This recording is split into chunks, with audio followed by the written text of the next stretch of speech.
I promised a couple people an update on this Greenjoy grow box before the that deal ran out with the coupon code. So here it is. Just at about 2 days before 4 weeks since I started the seeds. You can see everything is really doing great now. It's looking good. It looks like a couple more weeks I should be eating some lettuce.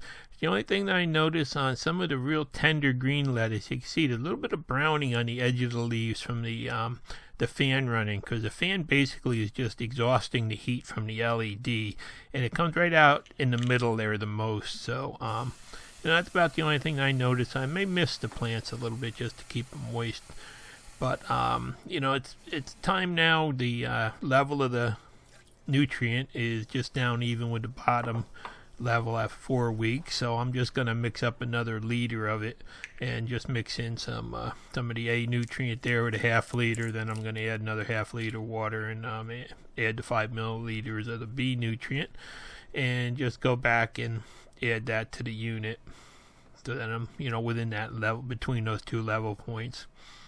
It's easy to add the water. I'm just use a big measuring cup, and I'm just going to pour it right through one of the holes, lift up the plant there.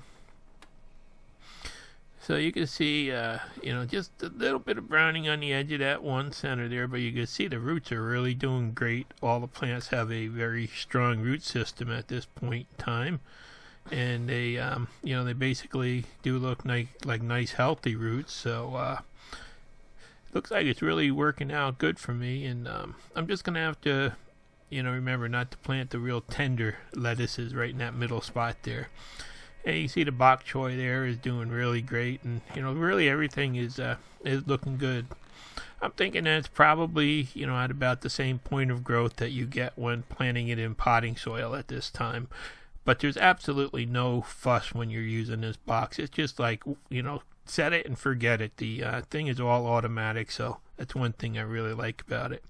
Contacted that company about that defective pH meter I got, and they did send out another one that really this one works good and calibrates out good, so everything's okay on that now, and I'll do follow-ups in the future. And I set up a MeWe group for people that are using this grow light box, and I'll put a link to that down in the description if you're interested. Thanks for watching. Please subscribe.